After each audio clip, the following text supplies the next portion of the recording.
اس کا مطالعہ کریں کیا حر نے کیا کیا اور کیا ہوا. اس نے بھی بہت سارے اقدامات کیے ہیں. یہی جرأت جو حر نے پیدا کر دی اپنے اندر ہمیں پیدا کرنی چاہیے. بہت بڑی جرأت پیدا کر دی حر نے اپنے اندر.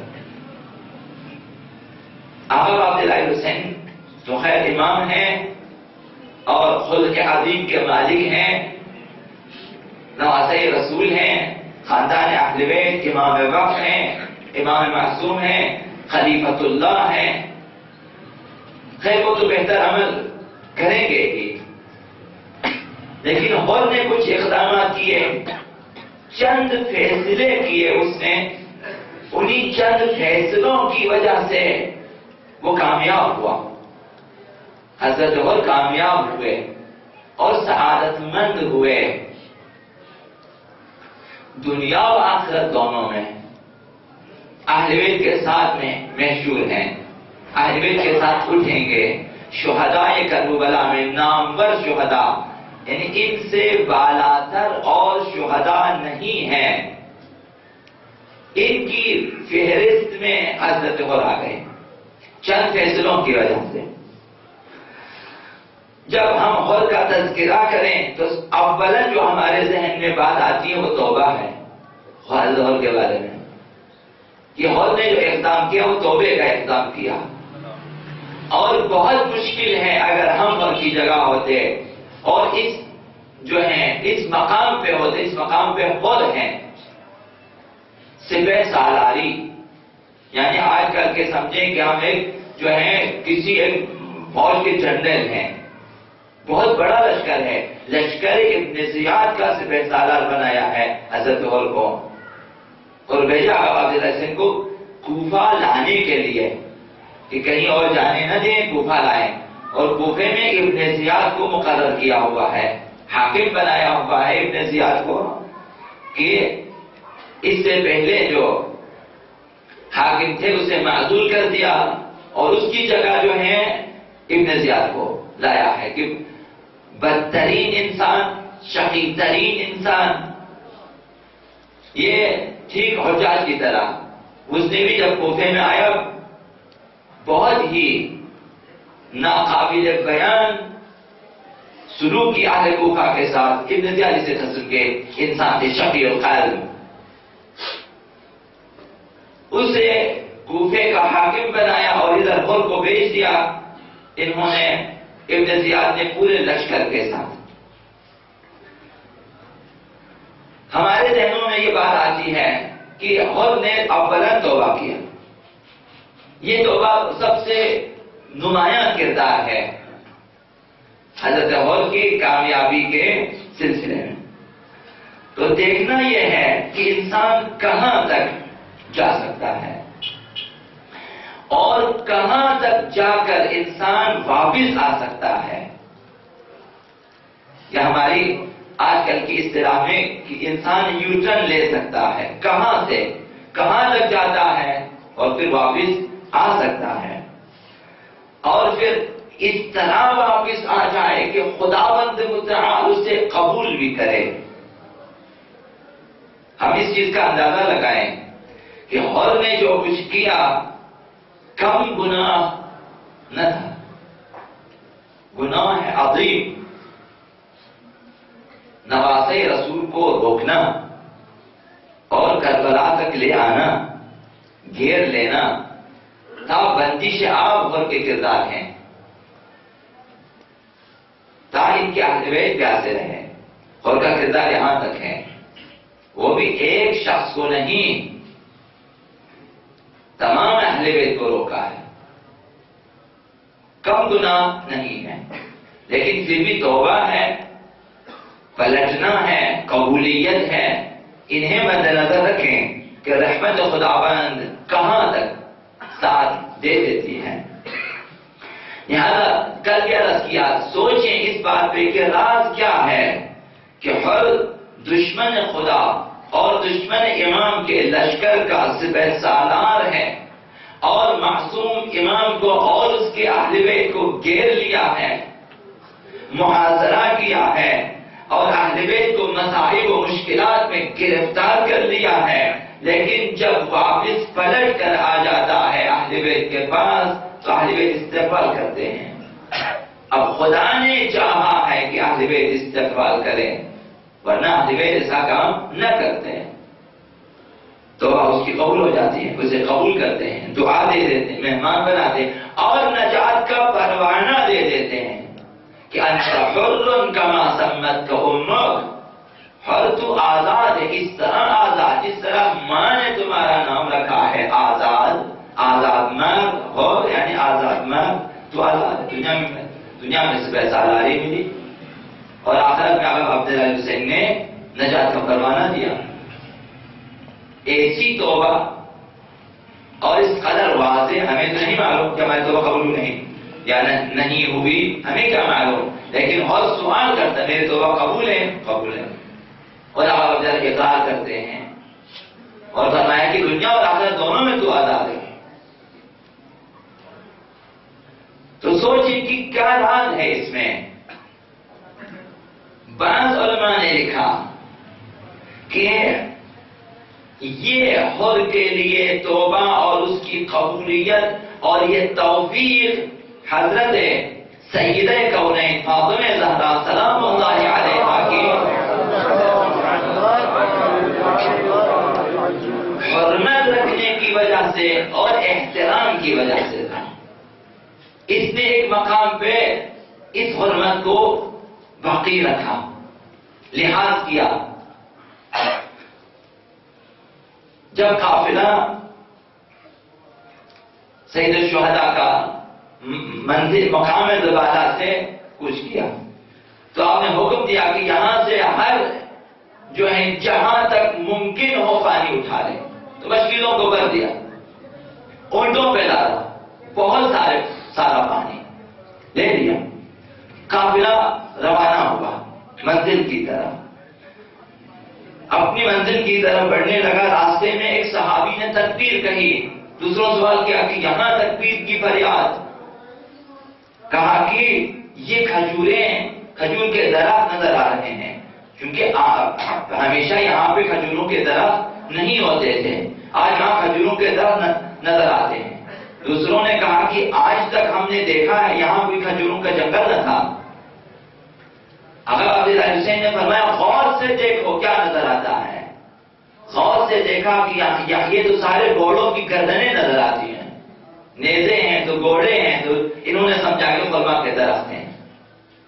یعنی اس قدر لشکر آ رہا ہے آقا عبداللہ حسین کی طرف،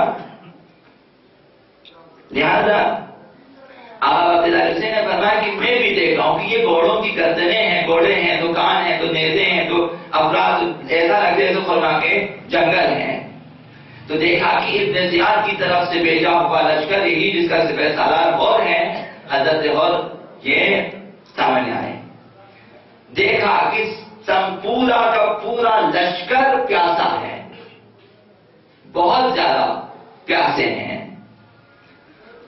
اب امام حسین نے حکم دیا کہ سب کو پانی پلا دیں، لشکر کو پانی پلا دیں، ان کے گھوڑوں کو پانی پلا دیں۔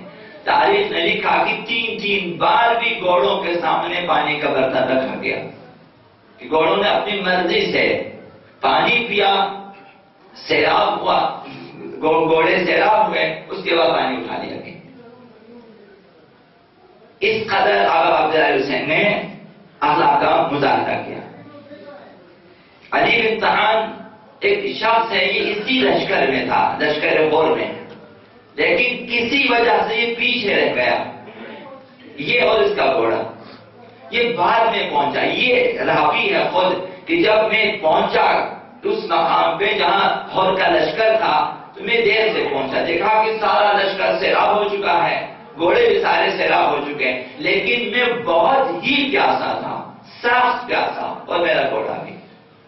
آقا عبداللہ حسین نے دیکھا، اونٹ کی طرف اشارہ کیا، اس اونٹ کے پاس جاؤ، اس اونٹ کو بٹھا دو، پانی پی لو، وہاں پانی ہے بہت زیادہ۔ یہ شخص کہتا ہے علی بن طحان کہ میں گیا، اونٹ کو میں نے بٹھا دیا، مشکیزہ کھولا، لیکن اس قدر پیاس کا غلبہ میں پانی پی نہیں سکتا تھا، پانی ادھر ادھر سے گر جاتا تھا، اپنے ہونٹ کو بھی جمع نہیں کر سکتا تھا میں. یہ اخلاق حسینی ہے. اخلاق حسینی دشمن ہے، روکنے کے لیے آیا. یہی اخلاق عزاداروں میں ہونا چاہیے. لیکن افسوس یہ ہے یہ اخلاق حسینی حتیٰ کہ تبرکات تقسیم کرنے والوں میں بھی نظر نہیں آتا. یہاں بھی چن چن کے افراد کو تبرکات دے دیتے ہیں. یعنی یہ کون سا اخلاق؟ یہ ایک مثال ہے. یہ دشمن سارا لشکر ابا عبداللہ کا پانی اٹھا سب کو پلا دیا. یہ اخلاق. ایک دشمن ہے، دوست نہیں ہے. لشکر ابن زیاد سپہ سالاری حضرت عمر، ایک شخص علی بن ارطحان یہ پیاسا ہے، پورا اونٹ اس کے حوالے کر دیتا ہے. ایسا نہ ہو کہ کل کو کوئی کہے کہ ابا عبداللہ نے تھوڑا سا پانی دیا تھا، کہ پورا اونٹ ہے بٹھا دیں پانی پی لیں اور اپنے گھوڑے کو بھی پلا دیں. یہ شخص اس حالت میں ہے کہ نہیں پی سکتا. آقا عبداللہ حسین بنفس نفیس خود اٹھے، ورنہ کسی غلام کو بھی تو کیسے جا کے تو پانی پلا دیں. ایک کاسے میں پیالے میں پانی پلانا ہوتا ہے. خود گئے. چلو غلام کو نہ بھیجتے، علی اکبر کو بھیج دیتے، اصحاب کو بھیج دیتے، کسی کو نہیں بھیجے. خود گئے. مشکیزے کو لیا اس کے ہاتھ سے، مشکیزے کے دہانے کو رول کر دیا، اس مقدار میں بنا دیا کہ اس کے منہ میں جا سکے. مشکیزہ اٹھا کے اس کے منہ پانی ڈالا. یہ اخلاق حسینی. تعلیم کی یہ شخص سیراب ہوا، پھر اس کے گھوڑے کو پانی پلایا اور یہ بھی سیراب ہوا. ابا عبداللہ حسین کا یہ اخلاق. لشکر ابن زیاد کا سردار اور یزید بن ریاحی پانی پیا، آرام کیا. اب ظہر کا وقت ہو چکا ہے. ابا عبداللہ حسین بھی ہیں اپنے لشکر میں اور بھی ہیں اپنے لشکر میں.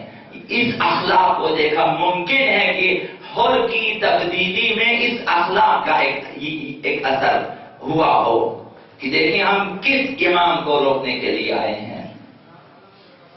اور یہ اخلاق جو ہیں اسلامی انقلاب اور جو ہے بعثی حکومت کے ساتھ جو اسلامی جمہوریہ کی جنگ ہوئی اس میں یہ اخلاق دیکھنے میں آئے. کئی بار عراقی بعثی فوجی گرفتار ہو جاتے ہیں چونکہ اسلامی احکامات کی پابندی کرنی ہوتی ہے ہمارے مجاہدین کو. پیغمبر اسلام کیا ہے کہ قیدیوں کے ساتھ سختی نہیں کرنی ہے، ظلم نہیں کرنا. ایک عراقی اسیر ہو جاتا ہے، یہ خود زخمی ہے. یہ جو اسلامی انقلاب کا سربراہ ہے زخمی ہے، لیکن دیکھا کہ اس اسیر کے پاس چپل نہیں ہے، جوتے نہیں ہیں. اپنا جوتا اتار دیتے ہیں، اسے پہنا دیتے ہیں خود ننگے پیر اور اسے جوتے پہنا کے لے کر آتے ہیں تاکہ اس پہ سختی نہ ہو. یہ اخلاق ہوتا ہے اسلامی کہ دشمن کے ساتھ. اب دوستوں کے ساتھ کیا ہونا چاہیے؟ نماز کا وقت ہو چکا. حجاج بن مسروق کو حکم دیا کہ اذان دیں. آقا عبداللہ حسین نے حضرت حر سے فرمایا تم اپنے لشکر میں نماز پڑھو گے. حضرت حر نے جواب دیا کہ خلاف توقع، کہا کہ ہم آپ کی معیت میں نماز پڑھیں گے. تو دیکھا اس کے دل میں ایک معرفت ہے. آقا عبداللہ حسین کو جانتے ہیں، پہچانتے ہیں، پتا ہے اسے، لیکن پھر بھی اس طرف سے پہچان آ رہے ہیں کہ نماز ہم آپ کے ساتھ پڑھیں گے. پورا لشکر حضرت عمر کا آئے، وضو کیے، آقا امام حسین کے جو ہے جماعت میں نماز ادا کی. یہ ادب، یہ تہذیب، اس کا لحاظ رکھا، نماز کا لحاظ رکھا یا آقا عبداللہ حسین کا لحاظ رکھا اس نے کہ امام وقت ہے. اس تہذیب نے حضرت عمر کو ایک قدم اور خدا کے نزدیک کر دیا. یعنی ایک قدم آگے بڑھائے. ایک فیصلہ کیا اس نے کہ بے شک میں آیا ہوں دشمن کی طرف سے، روکنا ہے اہل بیت کو. ایک فوجی کی طرح روکا، لیکن نماز پڑھی آقا عبداللہ حسین کے ساتھ. یعنی امام برحق کی ابتدا میں نماز پڑھی، یہ واحد ہدایت ہے۔ حضرت عمر میں تبدیلی آنے کی ایک وجہ یہ بھی ہو سکتی ہے۔ یہ تہذیب کہ نہ معلوم کس قدر لشکر میں افراد تھے، سب نے آقا امام حسین کی ابتدا میں نماز ادا کی، یہ نماز دشمن کو پشت دکھانے کے مترادف ہے۔ اگر ابن زیاد نے سن لیا مثال کے طور پر یزید کو پتا چلا کہ ہمارے سپہ سالار نے اپنے لشکر کے ساتھ آقا عبداللہ حسین کی معیت میں نماز ادا کی ہے، کربلا میں دیکھا کہ ان کا رویہ کیا تھا نماز کے سلسلے میں، دیکھا کہ جب نماز شروع ہو گئی انہوں نے تیروں کی برسات شروع کر دی، یعنی وہ لوگ نماز کے مخالف تھے، نہیں چاہتے کہ آقا امام حسین نماز ادا کرے۔ بعض نے حضرت حبیب کو جواب دیا کہ تمہاری نمازیں قبول نہیں ہے، اس لیے نماز پڑھتے ہو۔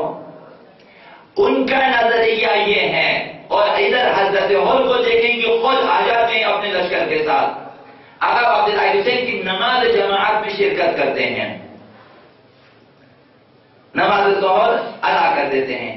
یہ چیز انسان کو خدا کے نزدیک کر دیتی ہے، جس طرح حضرت عمر کو نزدیک کیا۔ یہ اقدام ایسا تھا کہ رحمت الہی کا دروازہ کھول دیا۔ اس اقدام نے خدا کی رحمت جوش میں آئی۔ امام نے وہاں نماز ظہر کے بعد خطبہ دیا، سب نے خطبہ سنا اور بھی سن رہے، لشکر بھی۔ نماز عصر کا وقت ہوا، حضرت عمر نے عصر کی نماز بھی آقا امام حسین علیہ السلام کی اقتداء میں ادا کی، اصحاب کے ساتھ، اہل بیت کے ساتھ۔ نماز کے بعد مذاکرات شروع ہو گئے، گفتگو کہ بھائی اور آپ کس لیے آئے ہیں، کیوں آئے ہیں، کیا کرنا چاہتے ہیں، شروع ہو گئے۔ آقا امام حسین علیہ السلام نے کہا کہ میں واپس جاؤں گا، اگر مجھے کوفہ نہیں جانا ہے، اگر مجھے روکنا ہے، اگر خلیفہ کی مرضی نہیں ہے، اگر وہ چاہتے ہیں کہ جنگ کریں، روکنا ہے، میں واپس جاؤں گا، مجھے مکہ جانے دیں، واپس مدینہ جانے دیں، جہاں سے آیا ہوں میں وہاں چلا جاؤں گا، تمہارے خطوط میرے پاس آئیں، اس قدر خطوط ہیں، ان افراد کے نام ہیں، ان کے دستخط ہیں، میں اس وجہ سے آیا ہوں، اگر نہیں جاتا میں واپس جاؤں گا۔ حضرت عمر نے فرمایا کہ خطوط کا مجھے علم نہیں ہے، نہ میرا نام ہے ان میں، مجھے حکم ہے کہ آپ کو کوفہ لے کر جاؤں، کہیں اور جانے نہ دوں آپ کو، مدینہ مکہ آپ کو واپس جانے نہیں دینا۔ اصرار ہوا۔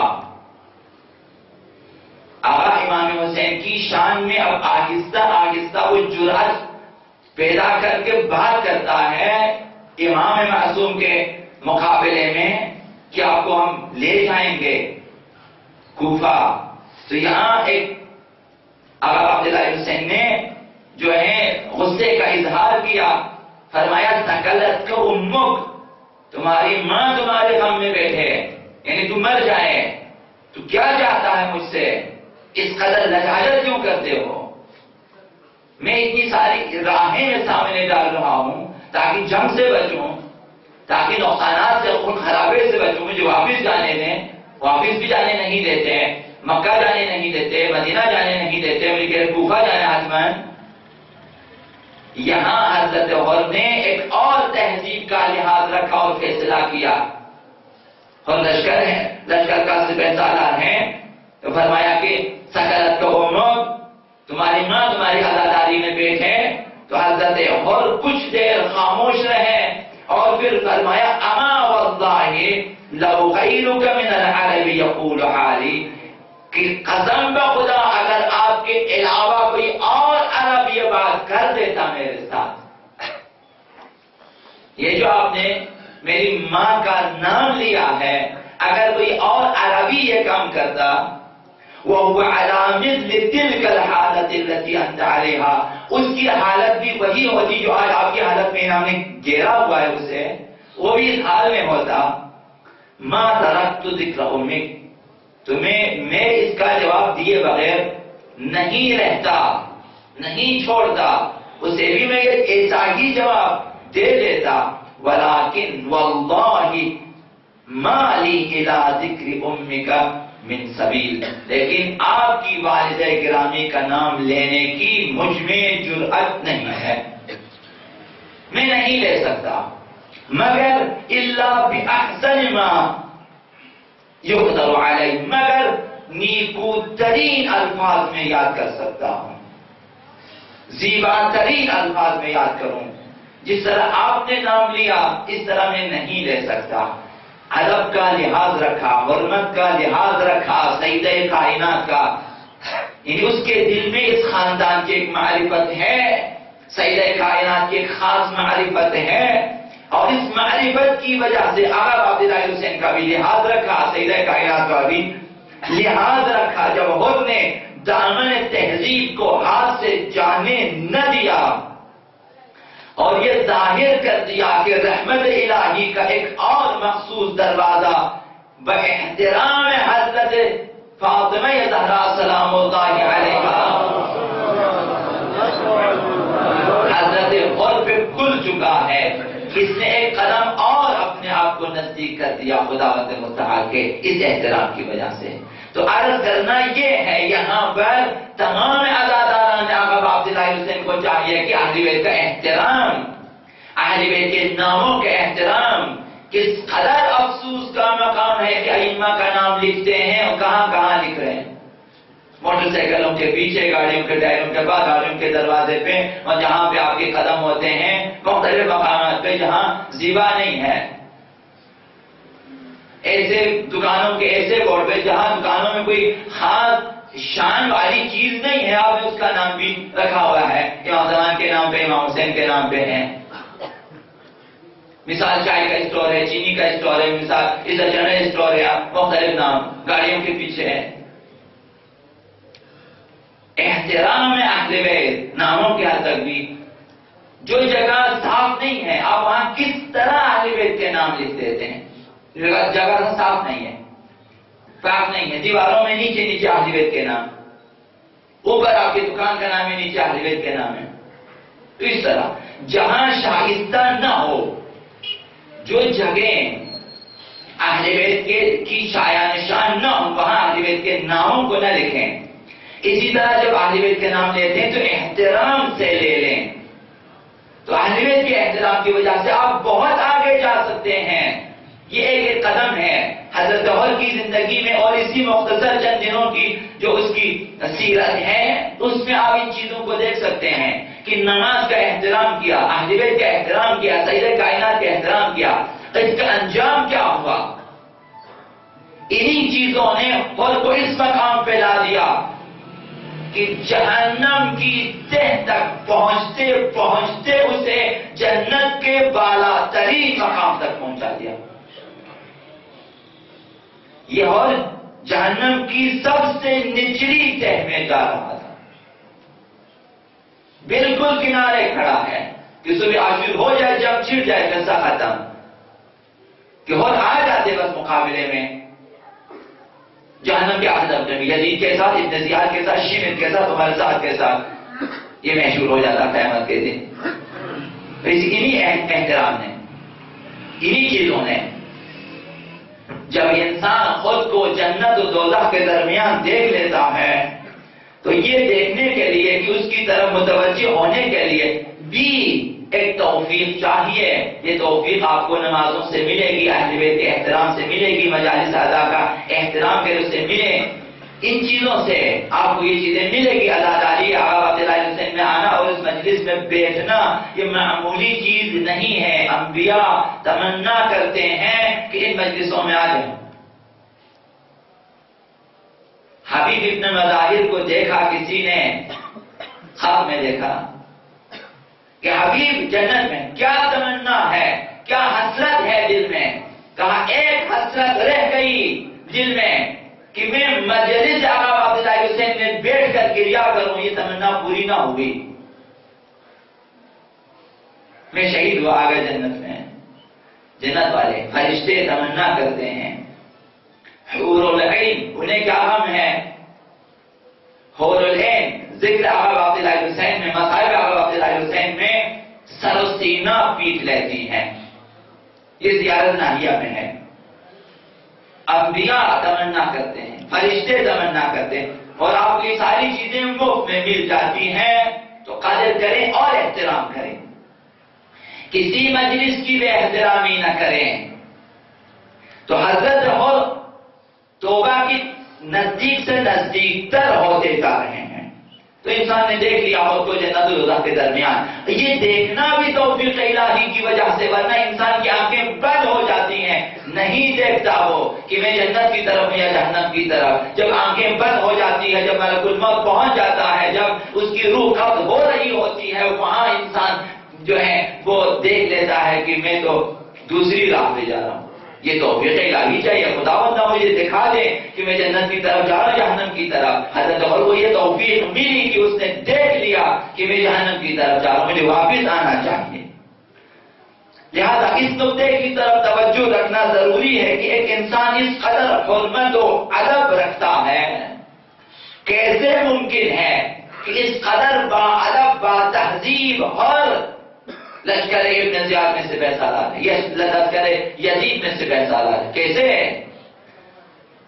کس چیز نے انہیں اسیر کیا؟ کل عرض کیا ممکن تھا کہ اس نے یہ سوچا ہو کہ دنیا و آخرت دونوں مل جائے اسے، ممکن ہے کہ اس نے چاہا ہو کہ میں جو معاملہ اب عبداللہ حسین کی شہادت تک نہیں پہنچے گا، صلح صفائی ہو جائے گی تو میں واپس اپنے مقام پہ جاؤں گا، لیکن شب عاشور اس نے دیکھا کہ ایسا نہیں ہو سکتا، یا جنت یا جہنم، تو وہاں فیصلہ کیا اور کہ میں جنت کی طرف جاؤں گا۔ یہ فیصلہ جو حضرت حر نے کیا، ہم میں اتنی جرأت پیدا ہونی چاہیے کہ اگر غلط راہوں پہ جا رہے ہیں پلٹ کر آ جائیں۔ یہ جرأت حضرت حر پیدا کریں اپنے اندر کہ میں جب حر بخشا جا سکتا ہے تو میں بھی بخشا جا سکتا ہوں، جب حر جہنم کے اعلیٰ مدارج تک جا سکتے ہیں تو میں بھی جا سکتا ہوں۔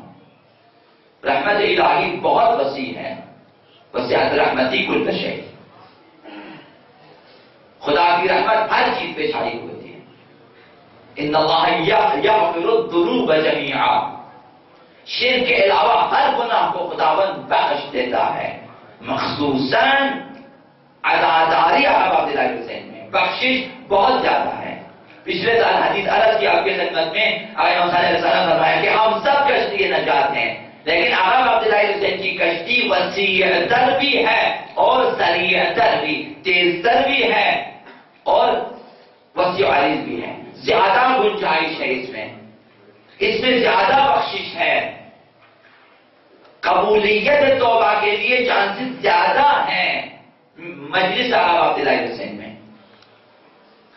تو لہذا حضرت حر کی جرأت پیدا کریں تاکہ توفیق الہی شامل حال ہو سکیں، تاکہ سپہ سالار یزید لشکر آقا عبداللہ حسین میں آ جائیں اور سپہ سالار بن جائیں، لشکر حسینی میں سپہ سالار بن جائیں۔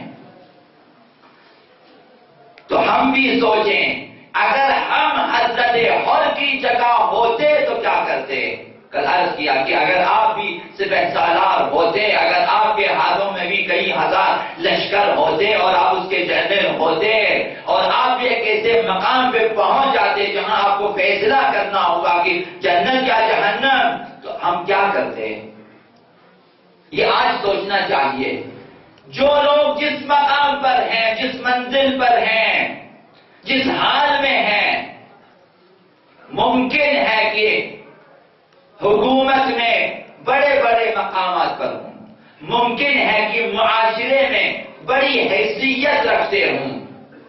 ہر شخص سوچیں، اپنی حیثیت پہ آ کر سوچیں کہ میں کس راہ پہ جا رہا ہوں اور کب مجھے واپس پلٹ کے آنا ہے، راہ حسینی کا انتخاب کرنا ہے۔ حضرت حر نے اپنے حساب و کتاب اور خیال و گمان میں شاید چاہا تھا کہ دنیا بھی ملے آخرت بھی ملے، لیکن دیکھا کہ ناممکن ہے۔ حضرت حر نے فیصلہ کیا۔ ہم میں سے کتنے ہیں جو آج فیصلے کر چکے ہوں کہ ہم یزیدیت کی راہ سے ابن زیاد کی راہ سے، شمر ابن ذوالجوشن کی راہ سے، عمر ابن سعد کی راہ سے پلٹ کر آ جائیں گے، اس طرف راہ حسینی کا انتخاب کریں گے، راہ علی اکبر کا انتخاب کریں گے، راہ شہزادہ قاسم کا انتخاب کریں گے، حبیب بن مظاہر کی راہ پہ چلیں گے، مسلم ابن اوسجا کی راہ پہ چلیں گے۔ وہ چاہتے تھے کہ اب عبداللہ حسین کے کام آئیں، ہم کب فیصلہ کر سکتے ہیں یا امام حسین کے کام آئیں، کچھ کریں گے اس مکتب حسینی کے لیے، کچھ کریں گے مکتب امام زمان کے لیے۔ ہم اپنے کاموں میں، اپنے مشغلوں میں اس قدر مگن ہوتے ہیں کہ ولی خدا جیسا عبداللہ حسین امام زمان کے لیے کوئی کام ہم اپنے ذمے نہیں لیتے، نہیں لیتے ہم۔ ہر شخص ہچکچاتا ہے، ہر شخص پہلوتوہی کرتا ہے، شانہ خالی کر دیتا ہے کہ مجھے معاف رکھیں، مجھے کوئی ذمہ داری نہ دیں، مجھے کوئی کام نہ دیں۔ ہر شخص اسی بات پہ خوش ہیں کہ میرے ذمہ کچھ نہیں ہے، تمہاری ذمہ داری ہے۔ ہر شخص یہ کوشش کرے کہ اسے کوئی کام ملے، اسے کوئی ذمہ داری ملے، اسے کوئی وظیفہ ملے، اسے اگر ملے اسے ہاتھ سے جانے نہ دیں، اگر خدمت کا موقع ملے۔ اور بننا ہے آپ نے کار حسینی کا، کار حسینی اور کار امام زمانی، کار اہل بیت کے سلسلے میں ہماری سرمہری، ہماری سستی، ہماری کاہلی، بے توجہی دیدنی ہے، قابل ذکر ہے۔ اس قدر سستی، اس قدر کاہلی، اگر ہم کوئی کام اپنے ذمے لے لیتے ہیں تو جب ایک جگہ اپنی دنیاوی فائدے سے وہ کام ٹکرا جائے، جب وہ ٹکرا جائے تو پھر ہمارا فیصلہ کیا ہوتا ہے؟ عام طور پر مشاہدے میں یہ بات آئی ہے کہ جب اپنے مفادات، اپنا کوئی دنیاوی فائدہ ٹکرا جائے تو فوراً ہم اس کام کو چھوڑ دیتے ہیں، استعفا دے دیتے ہیں، بھائی میں نہیں کر سکتا، میرے پاس ٹائم نہیں ہے۔ یہی اکثر کا فیصلہ ہوتا ہے۔ کس قدر آسانی سے کار حسینی کو چھوڑ دیتے ہیں کہ میں نہیں کر سکتا، مجھے وہ شخص پسند نہیں ہے، میرا کہنا نہیں مانا، مجھے لوگ جو ہیں وہ اپریشیٹ نہیں کرتے، مجھے لوگوں کی طرف سے داد نہیں ملتے، مجھے لوگ میری طرف توجہ نہیں کرتے، یہ لوگ مجھے جو ہے کوئی خاص توجہ نہیں دیتے، وغیرہ وغیرہ، لوگ ساتھ نہیں دیتے، لوگ حوصلہ افزائی نہیں کرتے، حوصلہ شکنی کر دیتے ہیں، اس طرح ہزار بہانے چھوڑ دیتے، میں نہیں کروں گا، اور سمجھتے ہیں کہ میں نے بہت اچھا کام کیا ہے۔ سیٹوں کو چھوڑ دیا آپ نے، مثال کے طور پہ آپ صوبائی اسمبلی میں، قومی اسمبلی میں آپ نے ایک سیٹ چھوڑ دی، کیا ہوگا؟ آپ کی جگہ کوئی اور آئے گا، ممکن ہے کہ بدتر شخص آ جائے، آنے کے بعد اس میں نقصان نہیں پہنچانے، کم از کم آپ کچھ نہ کر سکتے، اس سیٹ پہ سے بیٹھ جاتے، کم از کم کوئی یزید ابن زیاد جیسا بندہ نہ آ جائے۔ اسی طرح ہر تنظیم میں ہے، ہر انجمن میں، ہر تحریک میں یہی ہے، جب اچھے لوگ کام چھوڑ دیتے ہیں، برے لوگ آ جاتے ہیں، پھر اچھے لوگ روتے رہتے ہیں کہ آج کل ان کے ہاتھوں میں یہ لوگ یہ کرتے ہیں، یہ لوگ وہ کرتے ہیں، ابھی بھائی آپ نے سیٹیں چھوڑ دی ہیں، راستے ان کے لیے ہموار کر دیے ہیں، اب وہ آئے حیاتوں میں، اب وہ آئے انجمنوں میں، اب آپ کے رونے کا فائدہ کچھ بھی نہیں، اب کیوں روتے ہیں؟ آپ نے خود اپنے ہاتھوں سے استعفا دیا ہے کہ میں کام نہیں کروں گا، آپ کو پسند نہیں ہے امام بارگاہوں میں، انجمنوں میں، تنظیموں میں، تحریکوں میں کام کرنا آپ کو پسند نہیں ہے، آپ نے چھوڑ دیا ہے، اب دوسرے آئے ہیں، شاید برے لوگ آئے ہیں، اور آپ روتے ہیں کہ یہ لوگ ایسا کیوں کرتے ہیں، آپ کو رونے کا کوئی حق نہیں ہے۔ آپ نے اپنے ہاتھوں سے تمام انتظام، تمام قوتیں، تمام طاقتیں، تمام پاور آپ نے ان کے حوالے کر دیے ہیں، لہذا جب بھی کار حسینی، کار امام زمانی آپ کے ہاتھ میں آ جاتے ہیں تو ہم کیا کرتے ہیں؟ ہم مختلف بہانوں سے چھوٹا سا ہمارا دنیاوی فائدہ بھی ٹکرا جائے، ہم اس کی خاطر کار اہل بیت، کار امام زمان، کار امام حسین کو چھوڑ دیتے ہیں، چھٹی دے دیتے ہیں کہ بھائی آپ استعفا دے دیتا ہوں، کوئی اور میری جگہ لے، میں نہیں کروں گا یہ کام۔ یہ سب سے بڑی غلطی ہے، اور یہ مکتب اہل بیت کو نقصان پہنچانا ہے۔ یعنی آپ نے کار حسینی انجام نہیں دیا، یعنی آپ نے کیا کام کیا؟ آپ کربلا میں تھے، شب عاشور آقا عبداللہ حسین نے چراغ بجھا دیا، آپ چلے گئے، نہیں آپ چلے گئے، چھوڑ کے چلے گئے، میدان چھوڑ کے گئے۔ ہم اس راہ میں رنج و محنت تحمل کرنے کے لیے آمادہ نہیں ہے، یہ ہماری کمزوری ہے۔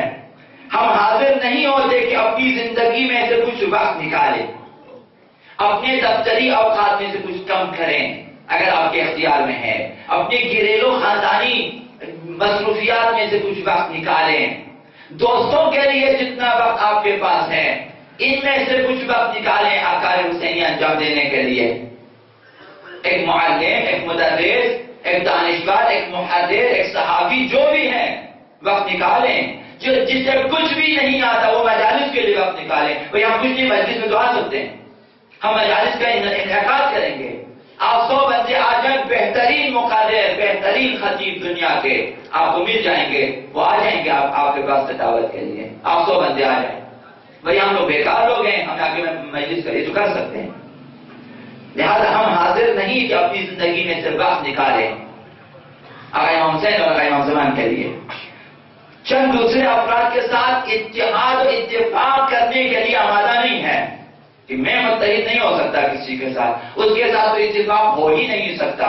یہ ہماری سستی، کمزوری، کاہلی اور ہمارا منفی رویہ ہے یہ کہ میں متحد نہیں ہو سکتا، اس کی وہ عادت مجھے پسند نہیں ہے۔ آپ کو پسند ہو یا نہ ہو، باقی چیزوں کے خاطر اتحاد کریں، کچھ قربانی دیں، آپ بعض باتیں تحمل کریں، ممکن ہے کچھ باتیں سخت ہوں ان کی، اہل بیت کی خاطر، آقا امام حسین کی خاطر چند سخت باتیں قبول کریں، ورنہ اتحاد ہو ہی نہیں سکے گا۔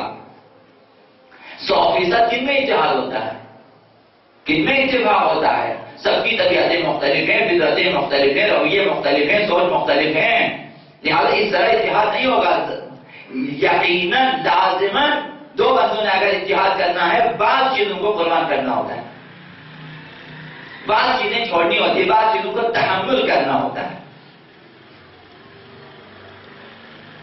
لہذا کسی جگہ حسین اور آقا امام زمان کے لیے متحد ہو کر کام کرنے کے لیے ہم تیار نہیں ہوتے ہیں۔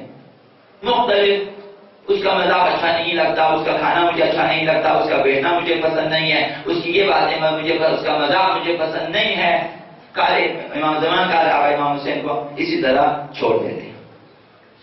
اگر کوئی کام کر بھی لیتے ہیں تو اس میں اتنی خودخواہی ہوتی ہے، وہ جو لوگ کام کرتے بھی ہیں، اب یہاں پہ آج ہیں جو لوگ کام کرتے ہیں ان میں اس قدر خودخواہی، اس قدر شہرت پسندی۔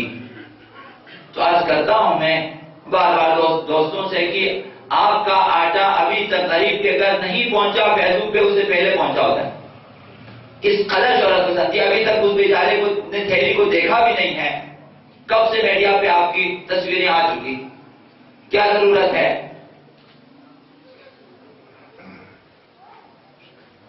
اگر ہم کر بھی لیتے ہیں اتنی خودخواہی ہوتی، اتنی شہرت پسندی ہوتی ہے کہ دوسروں کو بھی اس کام سے نفرت ہو جاتی ہے کہ بھئی اس طرح کام کرنا ہے تو نہ کرنا، اچھا ہم نہیں کرتے۔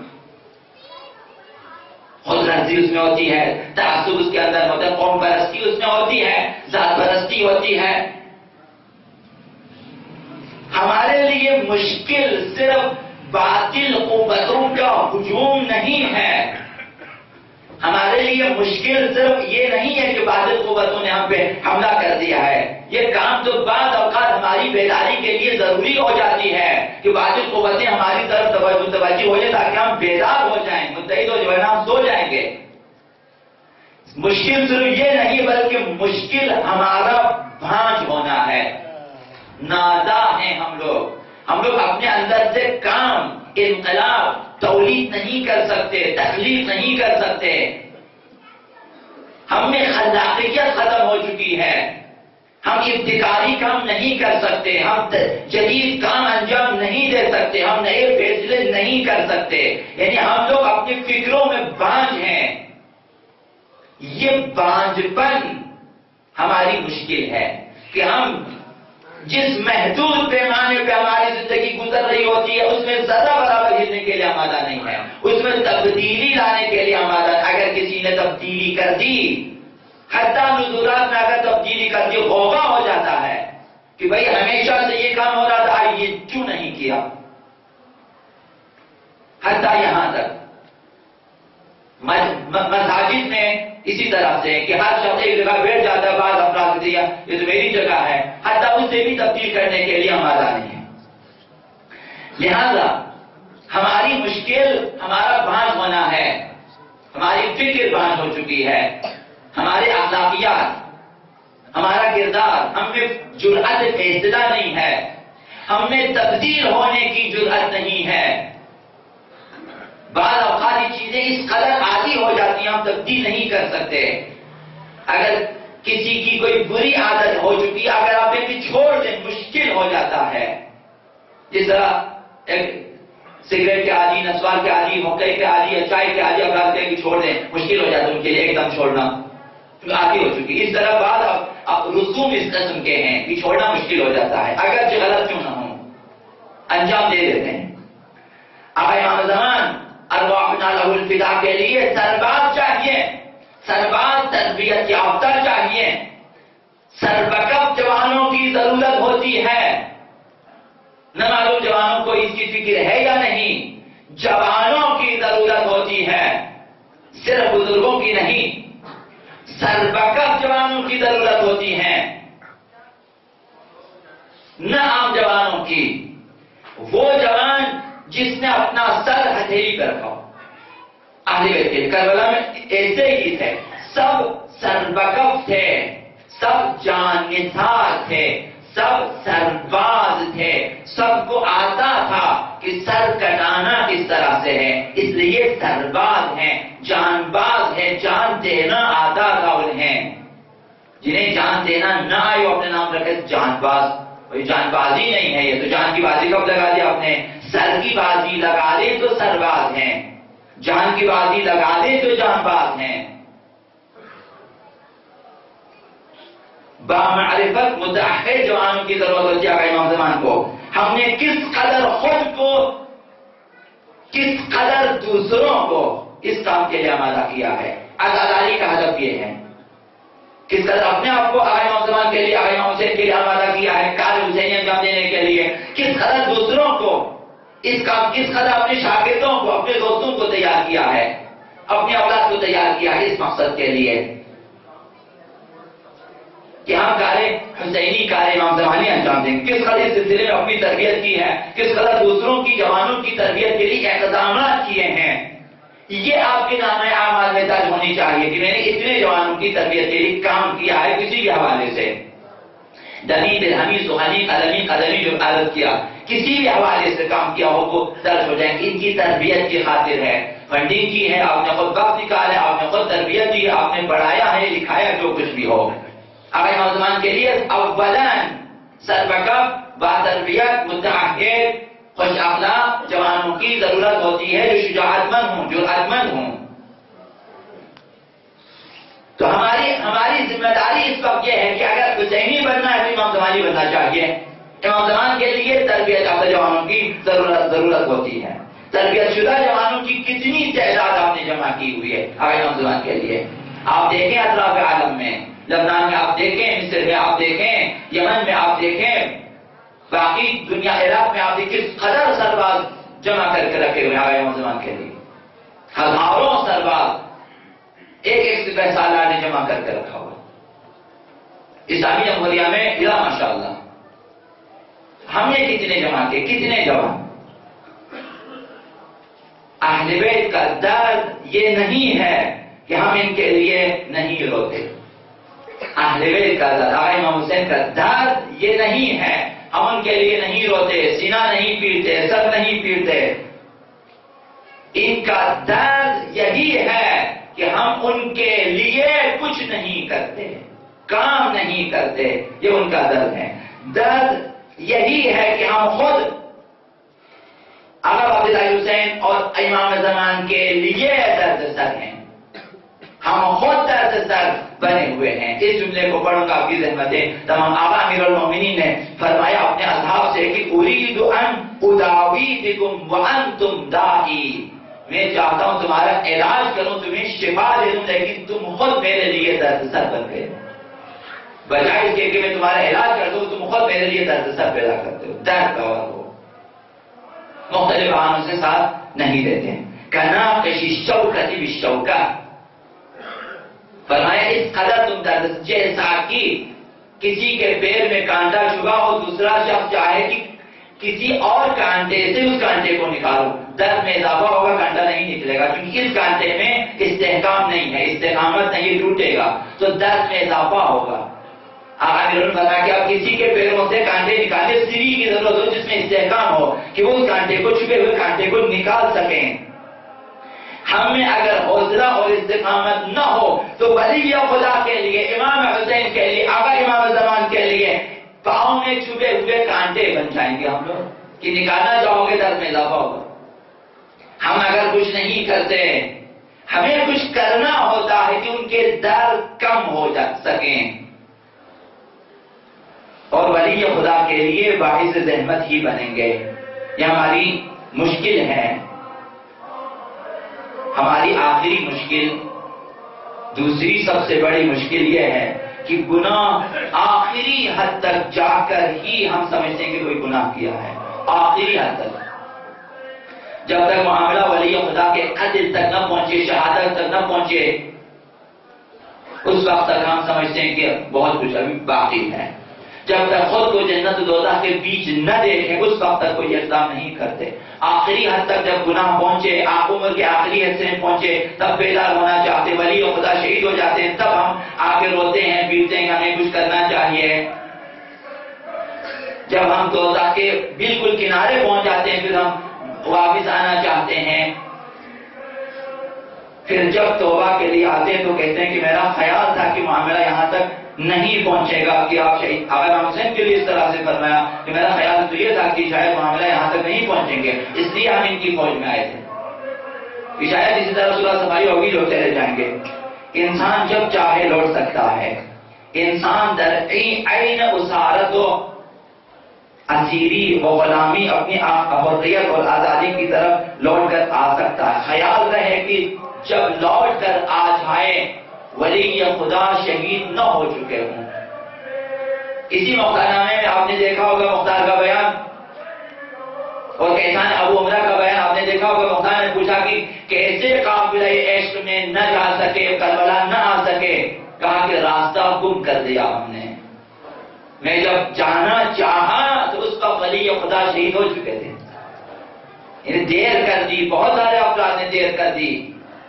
ایسائی کی کا قصہ بھی انہی فلموں میں آپ نے دیکھا ہوگا کہ وہ دیکھتا ہے خواب میں بہت کچھ، پھر ایسا کی رہنمائی میں بہت ساری چیز، کربلا پہنچ جاتا ہے، جب دیکھتا ہے کہ سروں کو نیزے پہ چڑھایا جا چکا، دیر ہو چکی ہوتی ہے۔ تو عرض کرنا یہ ہے کہ اس سے پہلے کہ آقا امام زمان آخری حد تک پہنچے، ان کی گرفتاریوں میں اضافہ ہو جائے، ان کی شہادت نزدیک ہو جائے، ان کے لیے درد سر بن، اس سے پہلے بیدار ہو جائے، کچھ کرنے کی کوشش کریں۔